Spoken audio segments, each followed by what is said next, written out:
She walked into my shop soaked by the rain and said, "I have nowhere else to go, only you."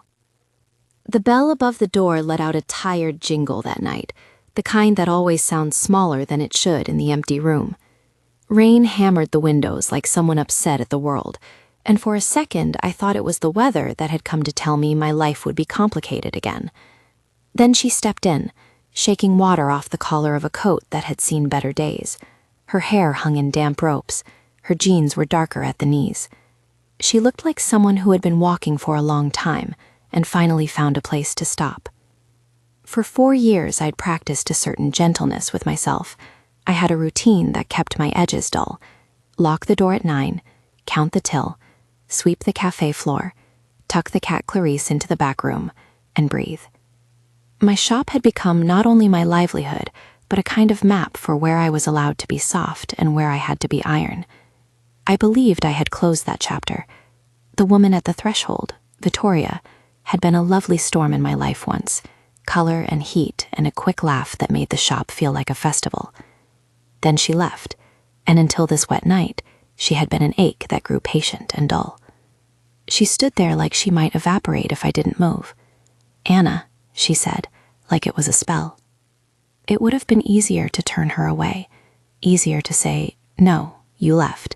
You should have made different choices." Easier to lock the door and go home to my small, contained grief. But the easiest choice is not always the right one. The bell had not rung to ask permission. It had rung to remind me I am, at my core, the person who keeps doors open, sometimes literally. I found myself unhooking the umbrella stand before I remembered to be cautious. There is a particular kind of interior calculation that happens in a fraction of a breath. Who is she now? Can I trust myself to be the safe thing she needs? Do I owe her anything beyond clothes and tea? My hands moved before my vote. I handed her a towel that smelled faintly of lemon and the laundromat, and she wrapped her hands around it like she could stop the rain with fabric. She shivered so visibly I wanted to put her in a blanket and sew the seams of her skin closed. I'm sorry to just show up," she said. Her voice was low. "I don't know where else to go. I tried calling, but I couldn't. Please, just for the night." The words had the force of a small animal's plea. For a moment, I stood with towel in hand and felt the whole of my careful life tilt toward a choice that would not be without consequence. I let her stay. That first night was all small salvations. I made tea and watched steam fog up my glasses. She sat on the stool by the counter, knees pulled up, blanket over her lap, and she apologized again and again as if language could make up for absence. I brought up the box of spare blankets we kept for cold customers and a folding mattress from the storage room.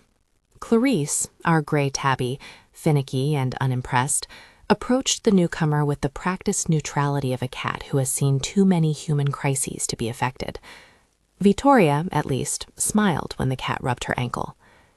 She slept curled up in the stockroom, a single lamp spilling pool light over stacks of backlist paperbacks. I checked on her twice before dawn. Once, she whispered the name of a street and a memory so private it made me ache. A tiny cafe table, a cup of coffee between 2 hands, laughter spilled like sugar. The next morning, the rain had left everything smelling like wet earth and possibility. It felt foolish to think of myself as the exact map she needed, but foolishness and goodwill don't always have to compete. We moved slowly, because slow is where trust is rebuilt, if it is to hold. I made conditions in the way I make plans for storms, clearly and with room for adjustment.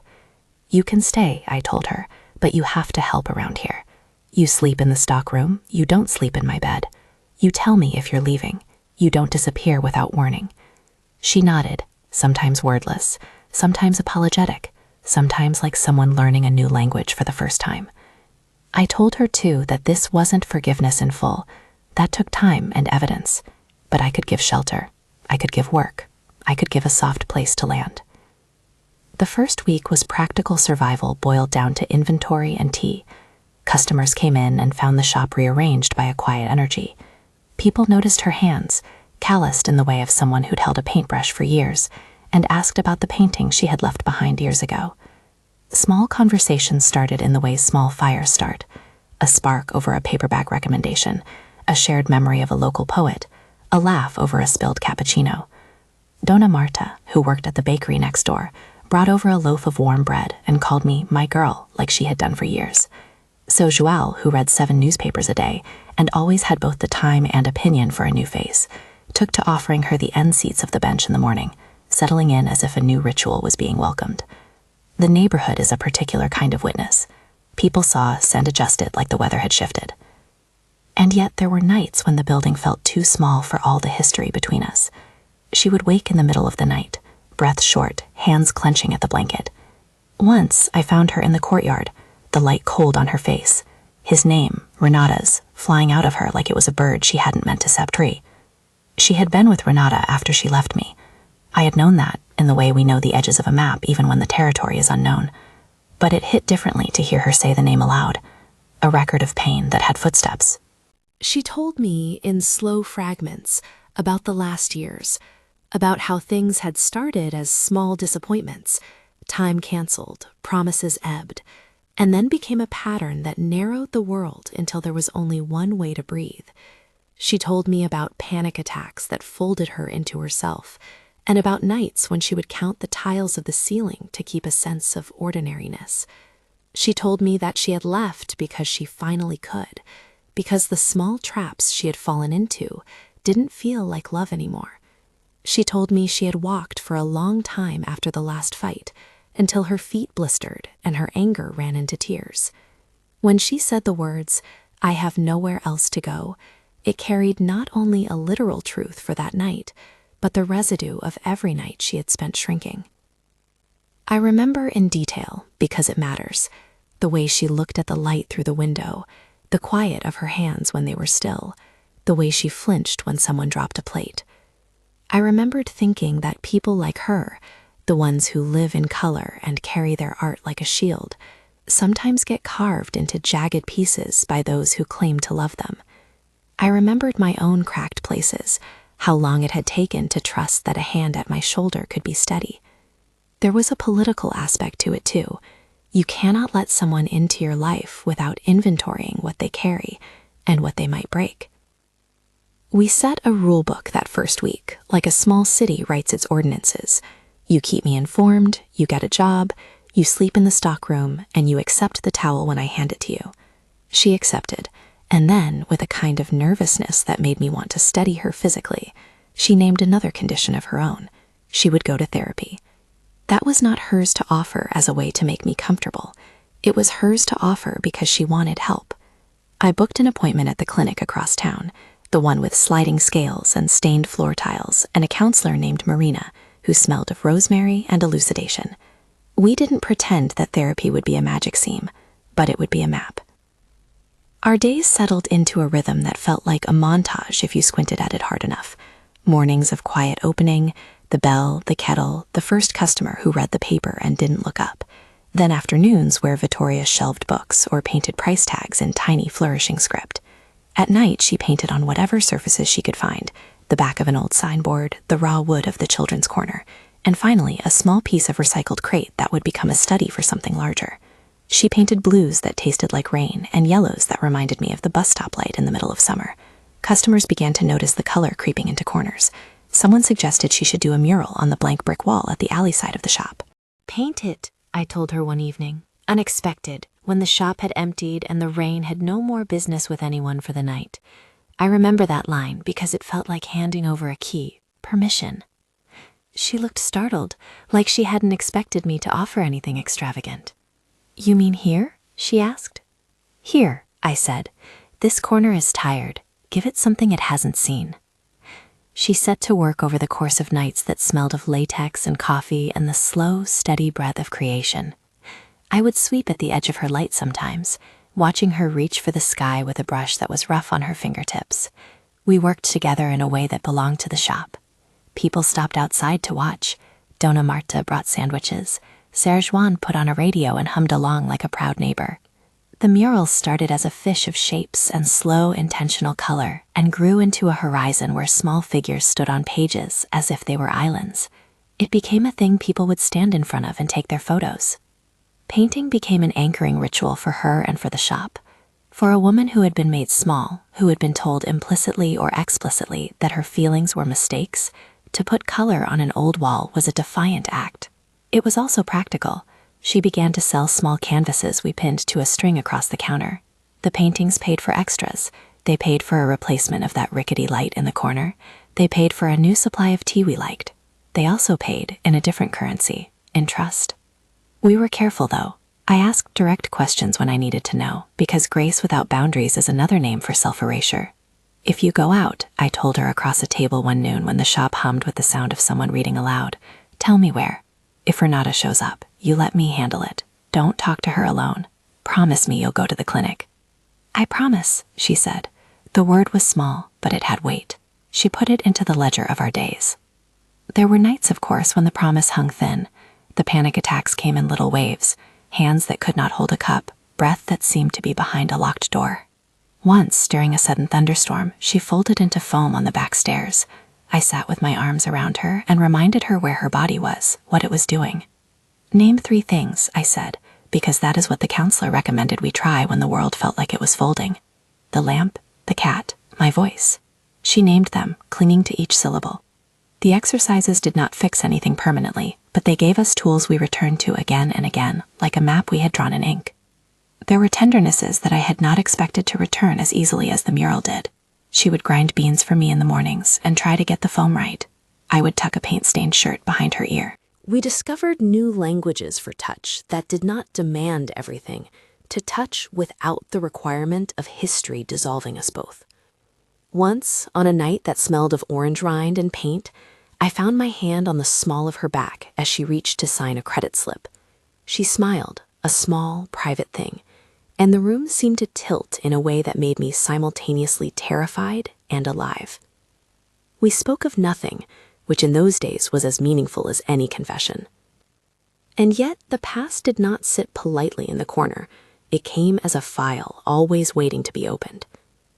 3 weeks into her staying, she got to the point where she told me details about Renata I had not known, not because I had not wanted to know, rather because pain often comes wrapped in shame, and stories are not always easy to tell. She talked about control and the way one apologizes quickly to avoid a fight, about the small punishments that feel like love at first until you realize the cost. She told me the worst of it, about a time she had been locked out in the rain and had slept in a bus shelter with wet shoes. I listened and remember the specific way the light from the pastry shop across the street made little gold coins on her knees as she spoke. We made a plan that included legal steps. She filed a report with the police, and we discussed a restraining order as a real, expensible measure rather than a threat made to sound protective. I drove with her to the station and waited in the small room that smelled like bleach and paper. There, she had to put her story into formal language. It was ugly in the way administrative processes are. It was also important. The community showed up in both small and official ways. Donna Marta went with us to the clerk's office the week after. Someone from the neighborhood association advised us on local legal services. People left notes in the till. A stranger had paid for a cup of tea for a customer who looked particularly downtrodden that morning. These were not grand heroic acts of love. They were the small network that keeps a person from being swallowed whole. 3 weeks in, the mural was half full of figures, and she had a small following online, people who liked her work and left comments like breadcrumbs, hope now hanging on the wall. We kept to our agreements. She kept clinic appointments, twice a week at first, then once. Some things improved, some did not. Panic attacks still descended in the wrong weather. Old habits still rose like gray tide. But for the first time in years, she had a bank of days where the small tasks, shelving, painting, making tea, did not carry the weight of dread. People started to ask the quiet question everyone eventually asks when they see 2 people side by side for long enough. Are you back together? I answered it with the truth we had spelled out in the early days. We were trying. That answer satisfied some and irritated others who prefer neat stories. Trying meant we showed up to the hard parts, and we meant what we said about boundaries. Intimacy returned like an instrument retuned, careful, deliberate, step by step. There were kisses that tasted of lemon rind and the inside of book jackets. There were late-night conversations where she showed me sketches of a larger mural series she imagined for other little shops across the city. She wanted to make a living from what she loved, to be independent and also part of something. Her smile when she discussed the exhibition at a small collective space made me certain that this time she would not let fear be the director of her life. Then, one ordinary afternoon when the shop hummed with the sound of a child making noise and the espresso machine's whistle, she received a message that made her hands turn white around her phone. The message was blank. No words, just the silent punctuation of the sender's number. Blocked. "It's probably nothing," she said. She set the phone face down like a card on the table. But she didn't sleep that night. I slept in the armchair with a book as a pillow and pretended I could read. At 3 a.m, I felt her move, the sound of her breath like paper being turned, and then a floorboard creak outside that wasn't ours. I got up, a familiar protective instinct rising like tidewater. When I peered through the back window, the alley was dark and slick, a black smoothness dotted with the occasional trash bin. And there was a car parked that hadn't been there before. A black car. I didn't know how long it had been there. I told myself to breathe. I told myself that being cautious is not the same as being scared. I told myself I was a person who called the police when there was reason. At dawn, she confessed that she had heard Renata's voice once on the phone earlier. Just a breath that could have been coincidence. She said she had texted back nothing and slept with one eye open. I folded the blanket around her and felt a resolve set like concrete in my chest. If this woman had the gall to appear like a shadow while we were trying to rebuild, she would find the law, and she would find a community ready to document everything. The next day, with the mural as a kind of witness, we took more steps. Again, practical measures. Changed the locks on the back door. I called the locksmith and scheduled the appointment for that afternoon. We filed another note with the clerk about the anonymous messages. We printed a list of emergency numbers and pinned it by the phone. The shop, which had once been a mere repository of books, had become the locus of a new, complicated life. It smelled of paint and lemon and the sturdy paper of novels that survived being handled. We did not let fear be our only conversation. For every administrative step, there were small, tender stitches. One evening, she painted a small bird into the corner of the mural, barely larger than a postage stamp, and I asked why. "For you," she said. "Because you always notice the small things." "I notice the small things because I love the large ones," I answered, which was only partly a joke. Saying it felt dangerous, like loosening a bandage I'd kept on my heart for years. Saying it also felt honest. Saying it meant that I was willing to risk being disappointed again, because her presence, even complicated, made the shop feel like home. We started to imagine possibilities that had once been too big to think about. She talked about an exhibition 6 months down the line. I stumbled about opening the morning hours on Saturday for local writers, about maybe, someday, renting the small annex across the alley and giving it to her as a studio. These plans were hedged with caution. If things are stable, when you feel ready, if the legal stuff is sorted. Yet even hedged plans are whole compared to nothing. There were moments of small joy that I could put in a list because human beings like to measure progress. The first time a customer bought one of her small canvases was a milestone. Dona Marta's grandson posed in front of the mural and asked his mother to take a photo, as if the mural were a stage. A local zine wrote a short piece, calling the shop a pocket of color in a gray street. She began to teach a weekly children's art session that I staffed with cheap juice boxes and the kind of patience only someone who cleans up glitter can carry. The children loved the way her hands moved and asked such intelligent questions about color that she would come home and speak about it like a person who had been given oxygen. And yet always the worry remained, like a background frequency. The black car, the blank messages, the phone calls that might be nothing, but could also be the first sound of a problem returning. Trust, we were learning, doesn't get repaired in one tidy motion. It accrues in tiny, repeatable acts, showing up, paying a bill on time, answering the phone with a clear voice, sleeping with the lights off when someone else in your bed is not a threat. It collects. 3 weeks in, we had more than tea and towels. We had a rhythm. She had a therapist. The mural had a middle ground. We made enough money to pay the bills and even ordered a new espresso filter. People asked me, quietly, if I was afraid to let her back in. I told them the truth, yes. But I also told them a truth I had to say aloud so it could be tethered. She had been brave enough to come to me. Bravery matters. That weekend felt like an experiment in normalness. The shop smelled of book glue and citrus-scented cleaner. She taught the children's class, and then at dusk painted the mural while I sat on the steps and counted the minutes like someone saying beads. I watched her palette change.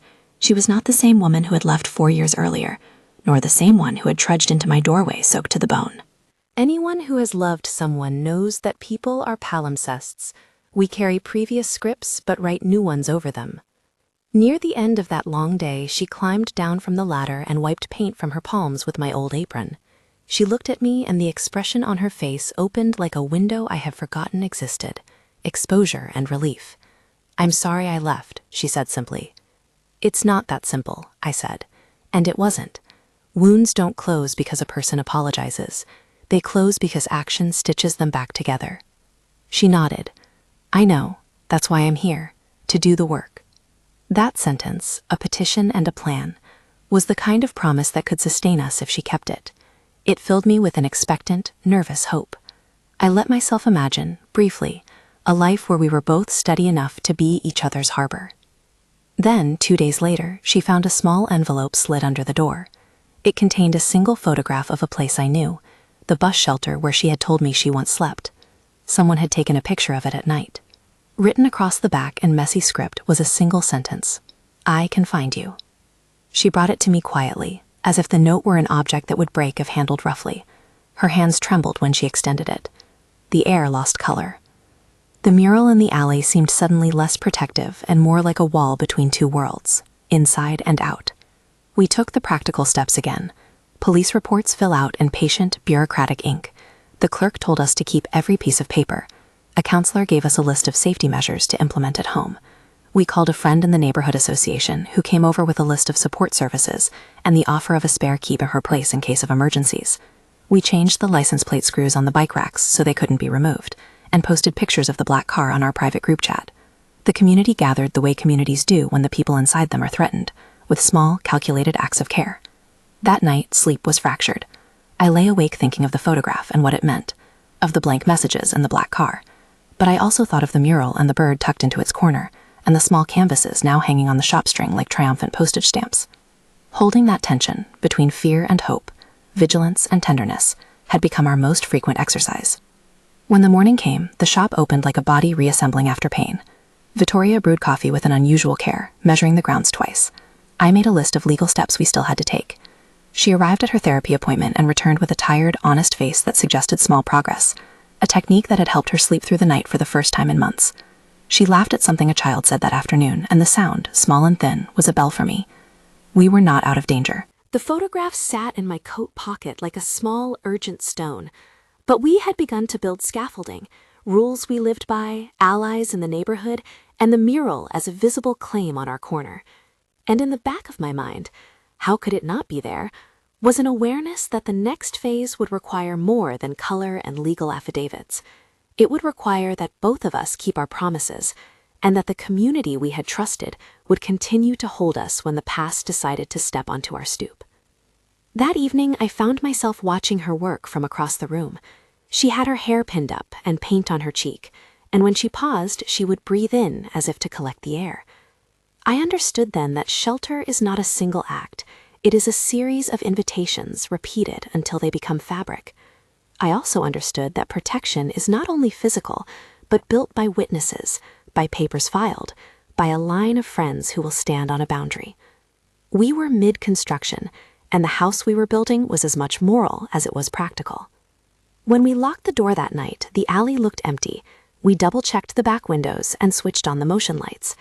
Clarice settled on Vittoria's lap, purring with the annoying casualness of a cat that knows everything but refuses to be didactic. We sat in a soft silence, and I felt the weight of what we had agreed to carry. Then, as if timed to remind us that life resists straight trajectories, a soft vibration came from the counter, an anonymous email to the shop address with a file attached. The file name was just a series of numbers. The content was a short clip of a streetlight outside, the exact angle of the bus shelter at night. No message, no signature, no demands, just presence. I felt cold in a way that the rain could not explain. I folded the laptop closed like one can close a wound with a bandage and told her to breathe. She put her head on my shoulder and we sat with our backs to the mural, the colors bleeding into the dark. "We can handle this," I whispered, not to convince her so much as to steady myself. We can, she said. Her voice was thin, but steady enough. Outside, the night held its breath. Inside, the shop hummed with the electricity of paint and paper and promises. We were together, in the way two people are when they agree to carry one another's histories, without letting them become the whole story. We were not healed. We were not naive. We were, if the truth be told, both edgy and hopeful, like a page that has been turned and is not yet fully read. In the morning, I would call the attorney our neighbor had recommended. I would post an update on the small community board about extra volunteers for opening hours. I would make a pot of coffee. But in that moment, in the dusk between alarms and declarations, I let myself believe, carefully, with oversight, that a life could be made here again, even if incomplete. I let the mural be our witness and the community be our margin. As dawn threaded its way through the alley, she stood and stretched, paint on her knuckles catching the light like little promises. She looked at me, and for the first time since that rain-soaked night, I felt the shape of something like future. Not certainty, not a cure, but the possibility that with rules, with therapy, with witnesses, and with work, two people might try again and not be destroyed by the past. We went to open the shop. The bell chimed, the first customer stepped in, and the day began. The bell above the door sounded like it always did, a thin, familiar chime that somehow anchored us in the present, and the day began. Days turned into a steady rhythm the way tides find their beat, mornings opening the shutters to a street that smelled of bakery and rain, afternoons with the kettle singing and customers disappearing into stacks of poetry, evenings where we locked up and the mural glowed like a small inland sunrise. The mural, by then, read like a record of our trying, small figures balancing on book islands, a bird tucked into a corner, broad strokes of blue that tasted like the neighborhood at dawn. People stopped to photograph it, to bring their friends, to ask curiosities about the artist who had come back into town and stayed. We kept up our practical precautions because we had learned that preparedness is the opposite of paranoia. The locksmith replaced the back latch. The attorney we met with, an efficient woman named Clara, walked us through the paperwork for a protective order. It was bureaucratic and oddly intimate. You have to write down the times, the messages, the photographs, the small things that become proof. Vittoria and I sat at the small round table in the office and translated fear into form. The clerk stamped each page like a small verdict. That legal formality felt less like a show and more like a structure we could lean on. 1 week after the photograph under the door, she received a call on a Sunday while we were unstacking boxes of unsold paperbacks. It was a number that began with the same area code. The incoming tone had the casualness of an automated voice, then silence. She looked at me and said quietly, "It's probably nothing," but her hands were already folding into a cage. I told her to put the phone away. "Block it, screen it, don't reply," I said. She nodded. That night the city had storms again. Thunder rolled like distant panting. Around 9:30 the bell chimed an unfamiliar chord. A woman I did not know stood in the doorway, hair composed, eyes too bright, and she smiled with teeth that did not belong to the neighborhood. "Is Vittoria here?" she asked, like a casual customer hunting for a specific book. Her voice was syrupy, practiced. She had a soft handbag and a confidence that smelled of entitlement. I told her Vittoria was not available. The woman pivoted and walked through our stacks, touching the spines as if she owned them. Then, as if uninterested in the inventory, she asked, "Is she with you? I need to talk to her." My voice was steady. "No," I said. "She's not here right now." She reached down to lift a paperback as if to buy time. I felt the blood in my veins tighten like string. "Do you live here?" she asked me suddenly. There was a moment when everyone in the shop, an elderly man reading the classifieds, a young woman with a notebook, looked up. The bluntness of the question was small violence. "She's staying here," I said. "Private matter." She smiled like a person who likes puzzles. "I used to know Vittoria," she said, and said the name aloud in that old cataclysmic way.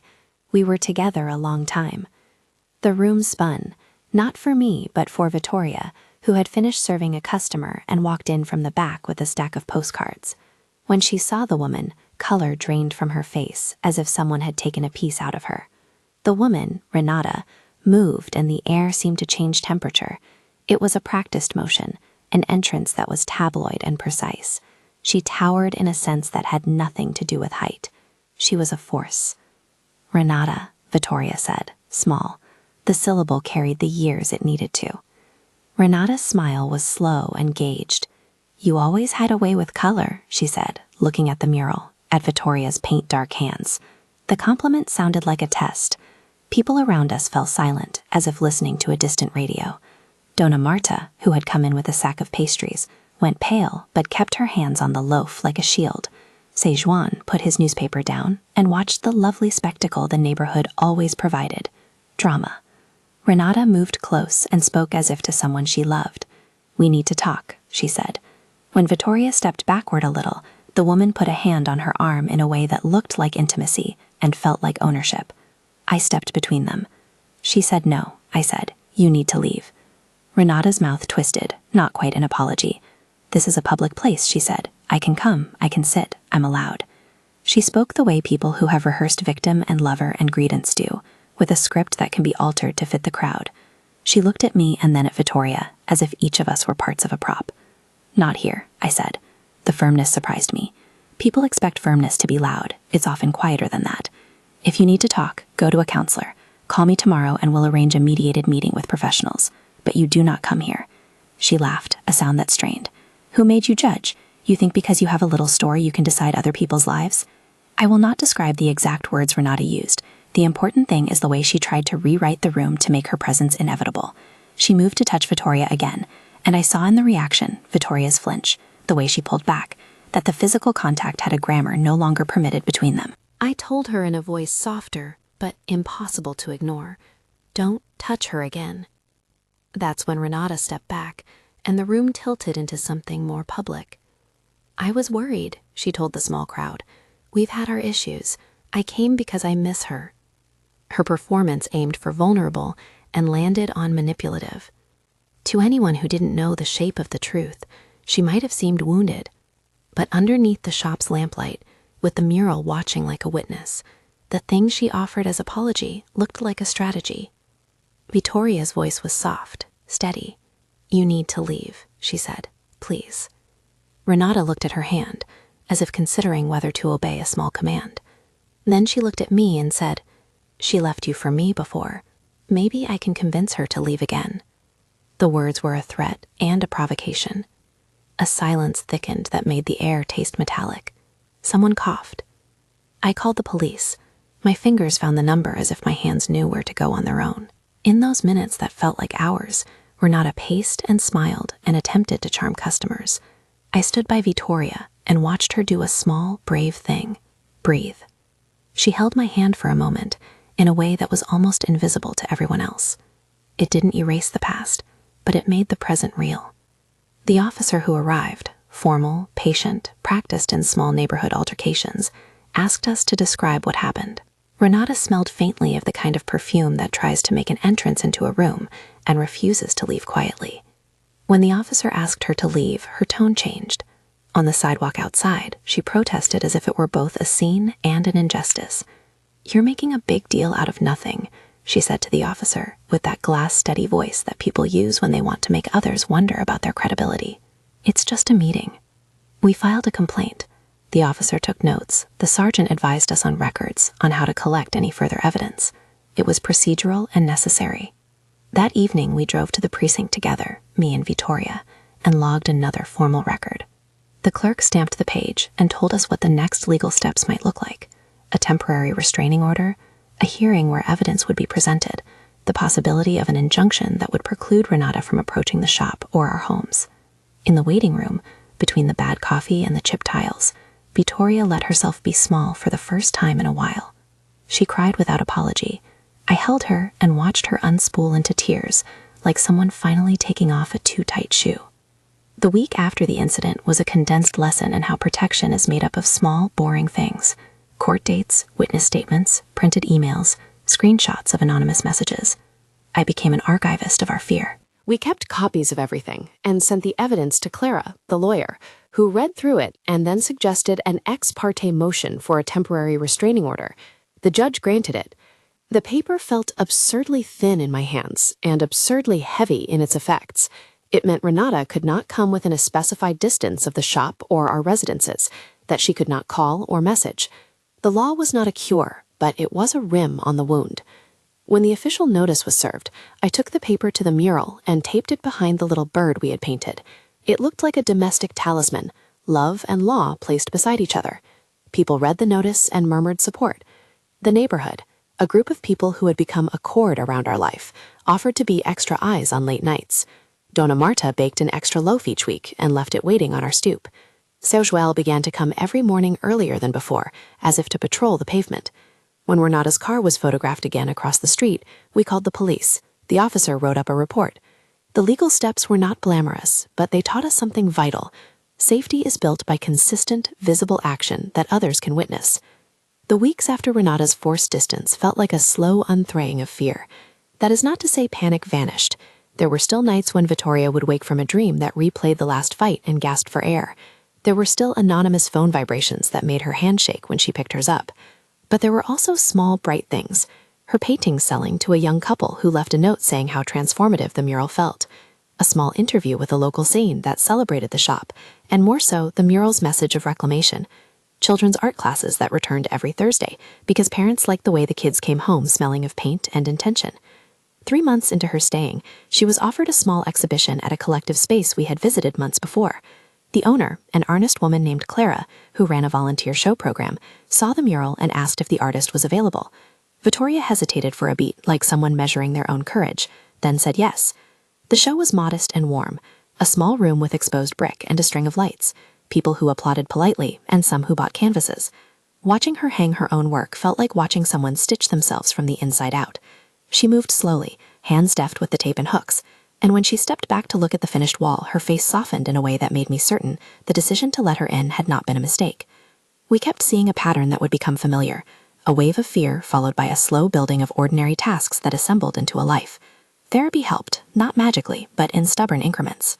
Marina, the counselor who smelled of rosemary and had a voice like a map, taught Vittoria breathing techniques and cognitive practices she could use during panic attacks. We practiced together. Name 5 things you can see, 4 things you can touch, 3 things you can hear. Those practices did not erase the recollection of Renata's hands or the memory of nights in bus shelters, but they made room for other memories to grow alongside the old ones. 6 months had a way of becoming a marker for civilians, a kind of timeline you can measure your progress against. At the 6-month mark since Vittoria walked into the shop soaked by the rain, we had a small celebration that reflected who we were.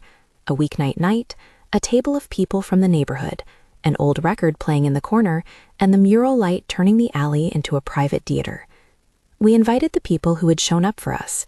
Donna Marta, who brought pies and sat in a corner with a mug of tea. Sergioel, who gave an inimitable speech about how color was good for the community. Some of our regulars, who told small stories about how they had found the shop at the time they needed it most. We ate, we laughed, and I found myself thinking that the sound of her laugh in that room was one of the safest things I had ever known. It was around that time that the question everyone had been routing toward finally demanded an explicit answer. We had danced around it in fits and starts, small gestures, accidental hands touching while we reached for the same mug, but the conversation itself needed to be said out loud. One night, as rain brushed the windows, we sat upstairs on the little roof that looked over the alley. It was one of those clear nights after a storm, where the city smells like wet concrete and the air is almost cold enough to hum. I had a mug of coffee. She had a small paper cup with leftover tea. She smelled of turpentine and lemon. "I still love you," I said. There, safer, smaller than shouting, more like setting a pebble on a ledge and watching the ripple. Saying those words felt dangerous. To love someone again after the shape of harm that had accompanied her choices just a few years before was not a soft thing. It was a deliberate, furious acceptance of risk that had been measured and considered. She looked at me like someone finding a familiar word in a book after a long time. Her eyes shone with tears. "I love you too," she said. It was immediate, but it was also layered with the truth we had both been carrying. Love existed alongside fear and responsibility. It was not an erasing of the past. It was an admission that some feelings persist and deserve the chance to be tended. We held each other there, 2 people under a small sky, and the moment was tender and clear. We also made small agreements right then. No grand gestures as shorthand for safety. No proclamations meant to shelter guilt. We recited the practical vows. Tell me when you're going out. Keep therapy appointments. We will not make unilateral decisions that affect the other. It was a marriage of action more than a romance of words, and that difference mattered more than I had anticipated. Love was no longer a thing that had to prove itself with sermons. It was a thing that demonstrated itself in checks and balances. The weeks that followed the confession were textured with both intimacy and continued labor. There were slow mornings where we read aloud to each other from old novels, nights when we shared a small bowl of soup while paperbacks leaned like attendees on the table, afternoons when she sketched in an old notebook and I watched the way her attention folded.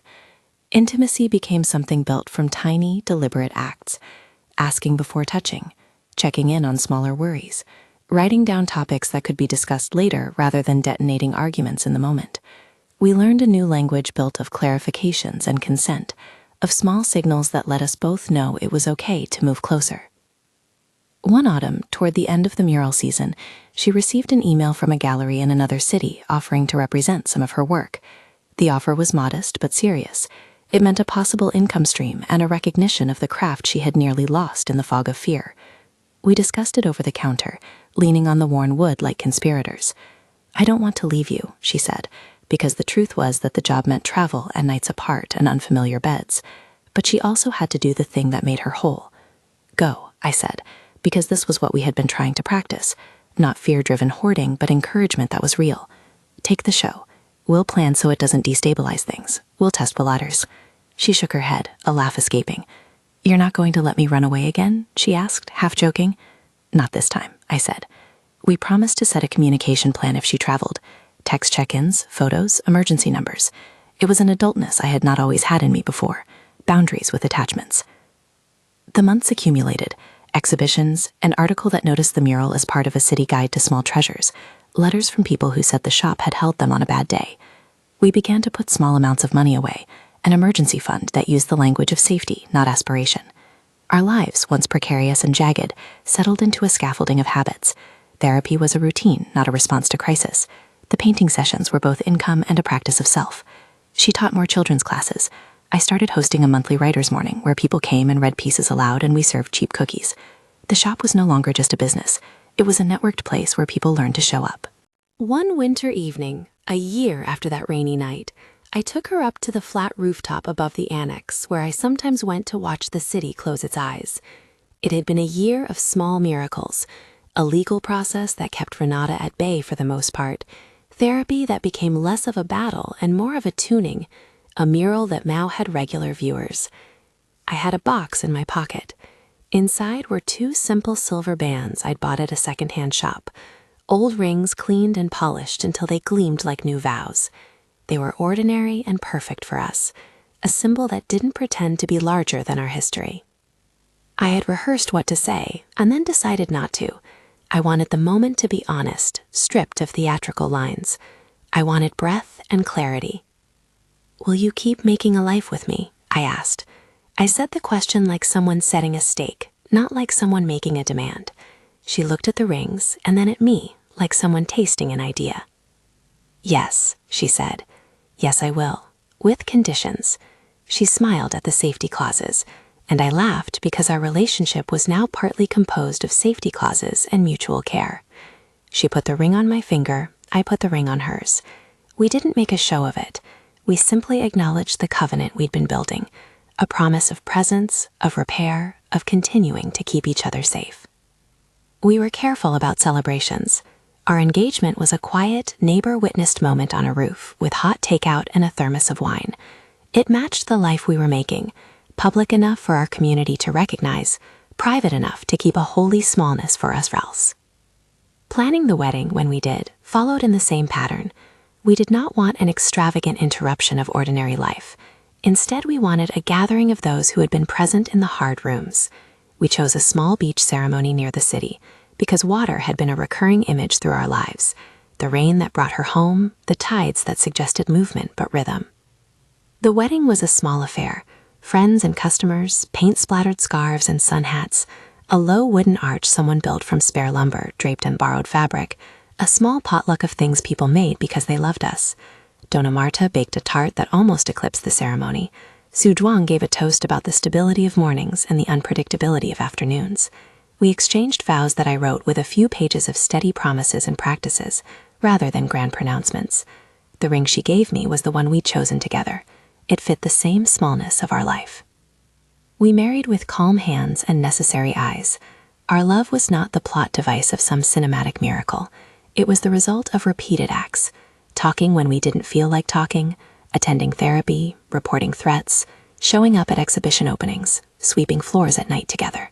In the months after our wedding, the shop continued to expand, not just in customers, but as a place people looked to when their own lives needed mortar. We started hosting support circles, small, invitation-only evenings for survivors and artists, because the shop could be a place where people told truths, and the mural could continue to be witness. Vittoria's career, modest at first, began to grow. She showed in another city, sold more canvases, and started to do commissioned work for other small businesses who appreciated her kind of color and careful lines. The money she earned was not a cure, but a stabilizer. It allowed us to hire extra help during busy weekends, to repaint the back stairs, and eventually to consider a second location. We rented a tiny annex across the alley, a battered space that had once been a print shop, and converted it into a studio that she could call her own. She painted there while I handled the early morning opening hours. The annex gave her a place to shut a door when she needed privacy, a luxury we both acknowledged as part of recovery. Safe, separate spaces. 3 years after that rain-soaked night, 3 years after she had appeared at my threshold and asked, "I have nowhere else to go, only you," we had grown in ways that were definable and also intimate. We had adopted a rescue dog we named Bruce, a lumbering, affectionate creature who liked to sleep under the mural and took up half the shop's warmth. Clarice, the cat, had asserted dominion as only a cat can, and had forgiven Bruce in time for naps in the sun. We had opened a second, smaller shop across town, where Vittoria sold prints and I read at a monthly reading night. I had also finally written a small collection of essays about community and bookstores, honest pieces that sold a modest number of copies, and brought a few tiny checks, and a sense that the work we did mattered. We had also, crucially, remained vigilant. Legal protections were renewed as necessary. The restraining order had been extended and made more permanent for a time, a court-ordered boundary that sometimes felt like a rope around a frightened camp. Renata, predictably, attempted sporadic contact through intermediaries and anonymous means. Each attempt was met with the same slow, sensible response. We reported it, we filed it, we documented it, and we let the law make the decision. We never took matters into our own hands. We trusted the system when it worked and supplemented it with community watchfulness when needed. There were days when the past felt close, and nights when panic knocked like a neighbor at the door. We respected those setbacks instead of pretending they were failures. We made lists and plans, checklists for after a triggering message, patterns for when one of us needed immediate comfort, 2 breaths together, an agreed signal for timeout, a call to Marina if the wave didn't break. We held therapy appointments both as a couple and separately. We gave each other time and space for grief and for the quiet exultation of small victories. First solo art fair, first gallery commission, a month without an anonymous message. I am not going to pretend the road was easy. There were still arguments. There were nights we fought about something small and then watched it become a symbol of larger fears.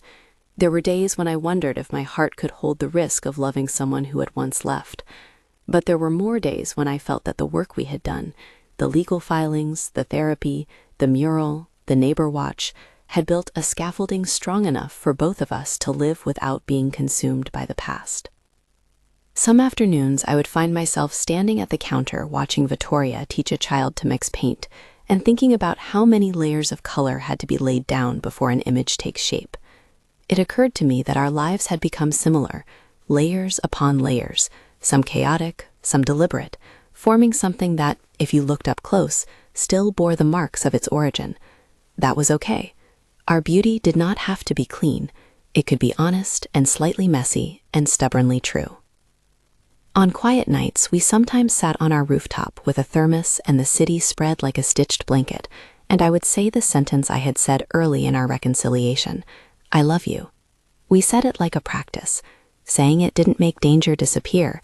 Saying it did not cancel the necessity of checks and structures. Saying it, however, felt necessary. It was an admission and an agreement both. 3 years in, the mural had become a familiar landmark. People took pictures beneath it in a way that always tugged at my heart. Sometimes travelers asked about the story behind the bird tucked into the corner, and I told it, briefly, because stories are the things small shops trade in. Vittoria's work was in 2 small galleries now, and she taught a weekly workshop that paid well enough for us to offer sliding scale options to artists who couldn't afford full tuition. We had hired 1 employee to help run the mornings so we could leave for a day when necessary. Bruce barked at the delivery guy and then accepted him as part of the furniture. Clarice reigned. We still did routine things that had nothing to do with recovery, but everything to do with life. Grocery lists, late-night swiftings through the store to get a book for a customer, repairing the espresso machine when it coughed. Love when lived includes the uneventful acts of maintenance. Those acts were some of the most important evidence that the reconstruction had been successful. I began to write more. The book I published was not an instant bestseller, but it was a small collection of essays and meditations about small communities and second chances. The publisher was local, the print runs modest, but the postcards from readers who said the essays comforted them on lonely nights were abundant and meaningful. One reader wrote that the book had reminded them to go back to a friendship they'd left on bad terms and make a cafe date. Those little ripples made the work feel like a public good. At night, when the shop hummed and the mural glowed in the alley light, Vittoria and I sometimes took the long way home through the back streets, Bruce trotting ahead with a confidence he had learned from us. Sometimes visitors would spot us on the sidewalk and wave. Sometimes we'd be recognized by people who had watched the whole slow process, the night she had first come in wet, the weeks of painting, the court visits, the wedding at the beach. People come to feel belonging the way windows of a shop become familiar over time. It is not a show, it is a continuing smallness. There were 2 gestures I will remember as proof that things had changed in ways that mattered. The first was an ordinary Saturday when a teenage customer asked if Vittoria would teach them to paint. I watched as she accepted, patient and measured, and she didn't say yes in a performative way. She scheduled a plan, priced the materials fairly, and agreed to check-ins. She asked for a deposit because the arrangement mattered both financially and ethically. The way she navigated that encounter, boundaries and craft together, was the mark of someone who had regained agency. The second was a Sunday morning months later when someone left a small bouquet of flowers outside our door and a note that said, "You saved my afternoon." No name, no tag, just gratitude. We pinned the note to the community board. It felt small and large at once. People ask me what the hardest part was. The answer is always complicated. It is the paradox of loving someone and refusing to be hollowed by their past. It is the decision to trust carefully, the work of making rules and holding to them, the patience required of therapy, the simple, repetitive practices that slowly re-anchor a person who had been unmoored. It is having to prove again and again that this time is different, not by words, but by patterns. There were setbacks. There were nights when the legal protections felt insufficient, when Renata tested boundaries through oblique messages or proxies who left objects near the shop. Each time the pattern repeated, file, report, counsel, we responded the same way. The law isn't a fairy tale. It is an instrument that must be used patiently and persistently. We kept using it. We kept our friends close. We kept the phone numbers in a drawer by the register. We also allowed ourselves celebration. We opened the second shop because we wanted to expand, yes, but also because we believed in the value of small neighborhoods supporting each other. The second shop was smaller, cozier, with a space specifically dedicated to local artists. Vittoria curated the first show and hung the pieces with the same measured hand she used when she had mounted her early canvases. People came and bought.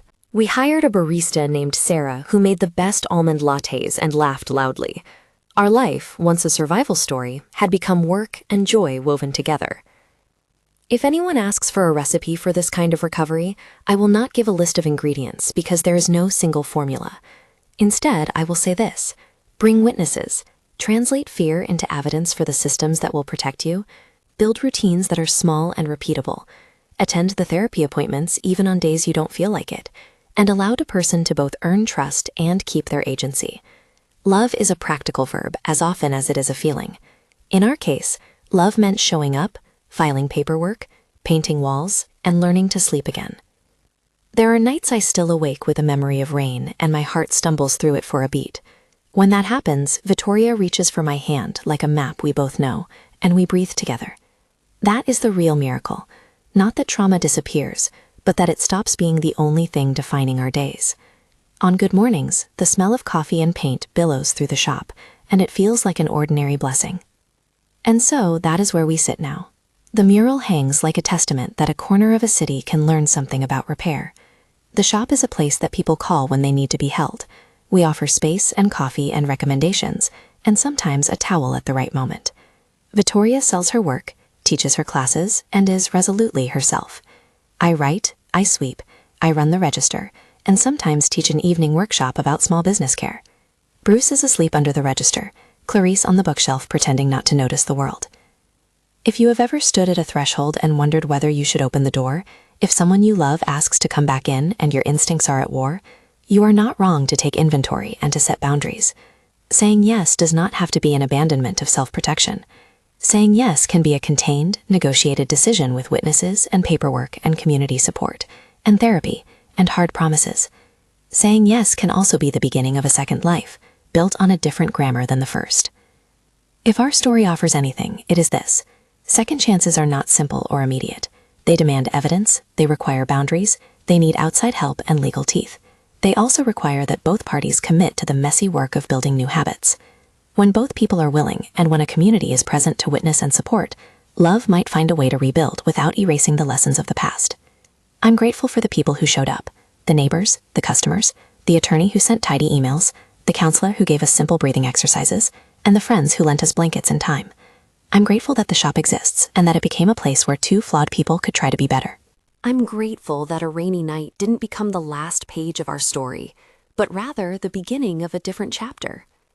If you have a story about a second chance, someone you forgave wisely, someone you let back in with caution, or a time you chose to rebuild, I'd love to hear it. Tell me in the comments where you're watching from and what the hardest part was for you. It helps to know we're not alone in these messy, beautiful attempts at repair. If this resonated with you, consider subscribing to the channel. We share stories like this, small, honest testimonies of life, love, and the things that help us keep going. Thank you for staying with me through this one.